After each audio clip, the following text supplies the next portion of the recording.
Good afternoon, students. Today we are going to continue chapter 4 Weather and Climate. So, your first topic for today is climatic zones of the world.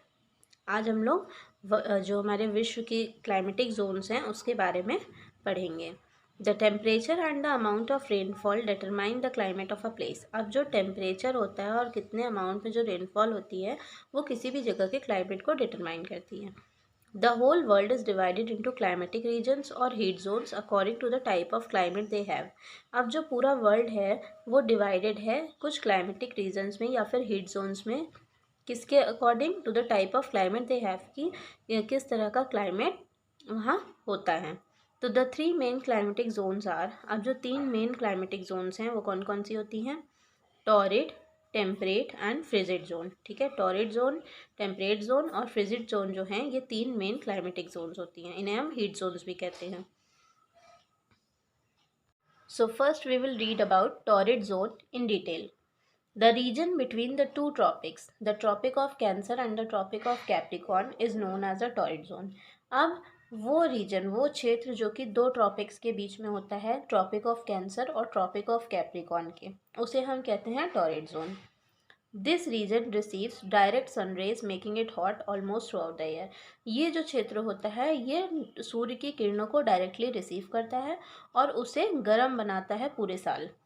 The rainfall in some places here is very heavy. और इन कुछ जगहों पे जो बारिश होती है वो बहुत ज़्यादा होती है. Thus they have a hot and wet climate. और इसी वजह से यहाँ का जो क्लाइमेट होता है वो हॉट और वेट होता है. This region is also called the tropical zone. और इस तरह के क्षेत्र को ट्रॉपिकल जोन भी कहते हैं. मीन्स टॉरिड जोन जो है उनके जो रीजन्स होते हैं उसे हम ट्रॉपिकल जोन भी कहते हैं. Next is temperate zone. The regions between the Tropic of Cancer and the Arctic Circle and between the Tropic of Capricorn and the Antarctic Circle form the temperate zone. अब वो regions जो कि Tropic of Cancer और Arctic Circle के बीच में होते हैं और जो Tropic of Capricorn और Antarctic Circle के बीच में होते हैं, ठीक है, वो क्या बनाते हैं? Temperate zone. ठीक है, Tropic of Cancer and Arctic Circle and between the Tropic of Capricorn and the Antarctic Circle. ठीक है, इन दोनों के और इन दोनों के बीच में जो रीजन्स होते हैं वो क्या करते हैं? टेम्परेट जोन को फॉर्म करते हैं. These regions receive slanting rays of the sun and hence the climate is neither too hot और नॉट टू कोल्ड. अब ये जो क्षेत्र होते हैं ये सूर्य की किरणों को तिरछी रिसीव करते हैं. ठीक है, तो इस वजह से जो क्लाइमेट होता है यहाँ का वो न बहुत ज़्यादा गर्म होता है ना ही बहुत ज़्यादा ठंडा होता है, मतलब मॉडरेट क्लाइमेट होता है. तो they have cold winters and mild summers. तो यहाँ पे ठंडियों में ठंडी होती है और समर्स में माइल्ड समर, मतलब माइल्ड हॉट होती है, मतलब बहुत ज़्यादा गर्मी नहीं होती है. So next is frigid zone. The regions around the poles are known as frigid Jones.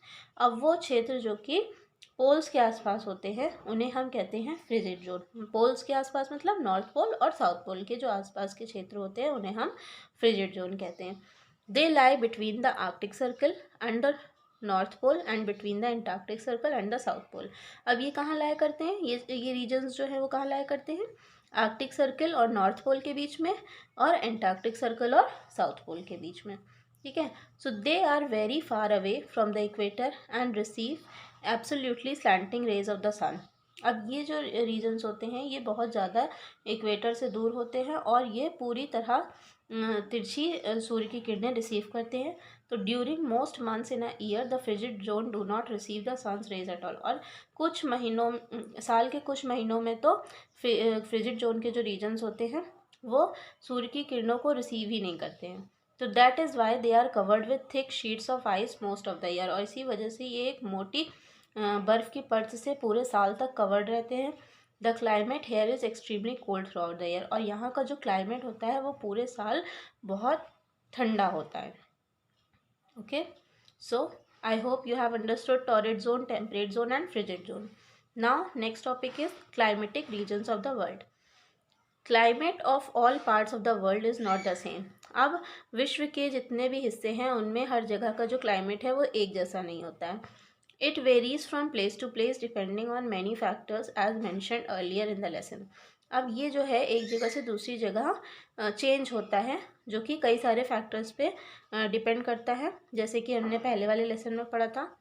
Some regions में be hot and wet while others में बी हॉट एंड ड्राई। कुछ क्षेत्र जो होते हैं वो हॉट और वेट होते हैं, कुछ रीजन्स जो हैं वो हॉट और ड्राई होते हैं। Certain regions of the world में be covered with snow and ice throughout the year while some में have extreme of summers and winters. अब कुछ रीजन्स जो होते हैं वर्ल्ड के वो ये तो पूरे साल बर्फ से ढके रहते हैं, और कुछ रीजन ऐसे होते हैं जहाँ पे एक्सट्रीम समर होती है और विंटर होती है, मतलब बहुत गर्मी होती है और बहुत ज़्यादा ठंडी होती है। तो the world has been divided into various climatic regions on the basis of the climatic conditions experienced in them.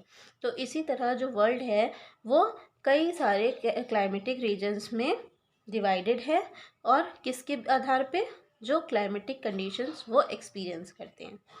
So students, we have finished the explanation part of this chapter. I hope you have understood. Thank you.